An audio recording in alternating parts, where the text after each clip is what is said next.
When you heard the news, your reaction was what? I don't think I was too surprised by it. I think this was one of those things that had to be done. Just look at how the season progressed. A year that Missouri should have probably won, to me, no fewer than 9 games. And just disappointment in the way that, especially offensively, that the numbers decline every week. And, I could see some of the things that fundamentally were going wrong, but the problem was just couldn't figure out why they were happening, with no real insight as to how they could improve from week to week. If they beat Tennessee and they're sitting right now at 7-5, would Barry Odom have kept his job? I think it would have been harder to have let him go at that point, because Tennessee was a team that was on the rise at the time. Had won 4 of its last 5 games, had been playing pretty well. Then you finish the season off with a little momentum, beating Arkansas. I think it just would have been more difficult to do it at that point, but obviously that didn't happen, and it's just tough. It's tough for that type of change, but sometimes change is good and often leads to bigger and better things. How responsible are the players for this fire? Football's a team game.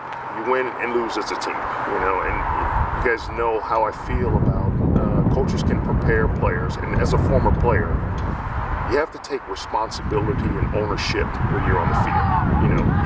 Your coaches aren't out committing personal fouls. They don't drop the passes thrown to you.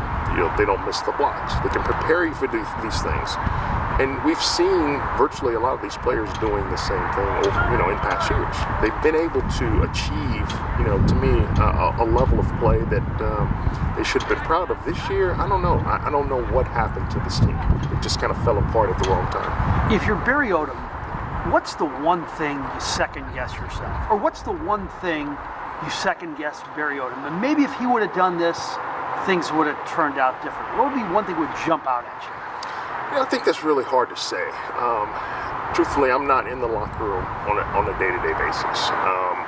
I know that the team switched their practice schedules, and again, I don't know. I've never practiced at 5 or 6 in the morning, but sometimes guys just aren't alert and ready to practice and perform at that level.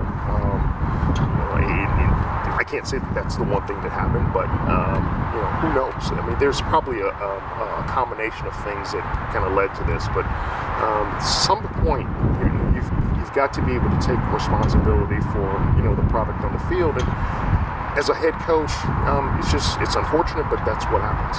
How about as much as the blame will go on Barry Odom? Unlucky too in a lot of ways. Loses his best defensive player, and his best offensive player is not healthy all season, and then Albert O doesn't perform. And a lot of things working against him. Yeah, you do. But here's the thing: you've got Kelly Bryant's one player. You've got 10 other players around him. That when you've got a guy that's not able to perform at a high level, the rest of his teammates need to elevate their play. And at times it happened, other times it didn't. So it's got to be more consistent. Cale Garrett's loss was a tough loss, but look what happened. Nick Bolton stepped up into that role, and to me, performed at probably a first-team All-SEC level. So there's good and bad in when you have those types of losses. You get a look at the rest of your depth on your team, and I think that's one of the things that has helped at least evaluate what's coming back for next year.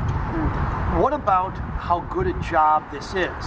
Granted, you have a reduction in scholarships, some recruiting restrictions, but you're in the SEC, you have the South End Zone Project. Is this a good job right now? It is a good job. Missouri's been able to win football games, and just not that long ago, Missouri played in 2 SEC championship games. And for those that say Missouri shouldn't be in the SEC, I point to that very point.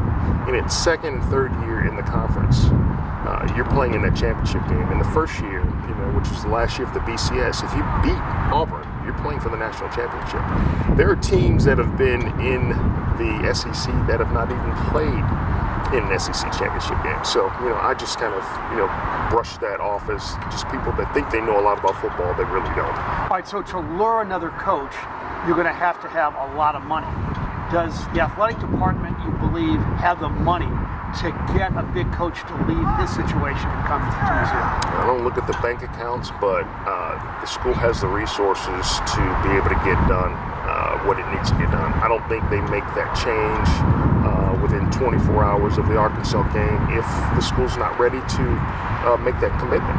And I think we all know, and Gary Pinkel said it best when Missouri moved to the SEC, you've got to be prepared for everything that comes with this move. Yeah, your revenue is going to be higher, but you're going to spend a lot more also. The pressure's going to be on. But I think Missouri's up to that challenge, and I think making the change as quickly as it did really proves that. Do you think Athletic Director Jim Sturck has 2 or 3 names right now that he's going after? And is it a Jim Sturck call, or is it one of those coaching, what do you call those, where you hire an outside firm to orchestrate the hire? What do you know now? At this point, I have not heard that a search firm will be used. I think the jury's a little bit out on that. I think some of that money can be used internally to actually hire the coach. To actually hire the coach, yeah. And but ultimately, it is Jim Sturck's decision. He's an experienced athletic director, has a number of contacts, obviously throughout college athletics, and I think Jim will do the best job that he can, whether he utilizes a search firm or not. Now, is there any name out there now that intrigues you? I know we're just talking, but you have Harsin at Boise State, Napier at Louisiana, Clausen at Wake, Lane Kiffin, Norvell at Memphis. Anybody jumping out at you? Being perfectly honest, I have not looked at it. I really haven't. I'm sure as the days go by, there'll probably be some names that stick out to me. I don't want to speculate or kind of taint, the process at all, so I don't want to comment on that. How about Barry Odom? What would be next for him? Listen, I think Barry's going to get a job someplace else. He is tight with Justin Fuente, was a defensive coordinator with Fuente when he was at Memphis. And listen, a lot of coaches get recycled. Don't want to use that term in a negative way, but coaches believe in other coaches, and if Fuente should go, I'm sure Barry would be one of his top considerations to be on his staff. But others think highly of him as well. He's got an agent that can position him to grab a job that comes up that would be attractive to him. Final thought. As a former All-American and great player with the Tigers, what's your message to Missouri fans on this Saturday morning? I'd say just be patient in the process. Be supportive of this institution.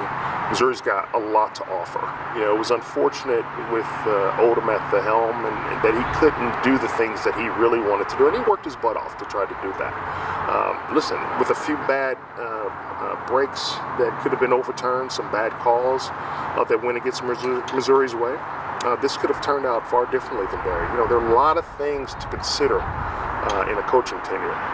Most of it is luck. You've got to have a lot of good luck here. Unfortunately, he had probably a little more bad luck than he would have liked, and that's why we are where we are.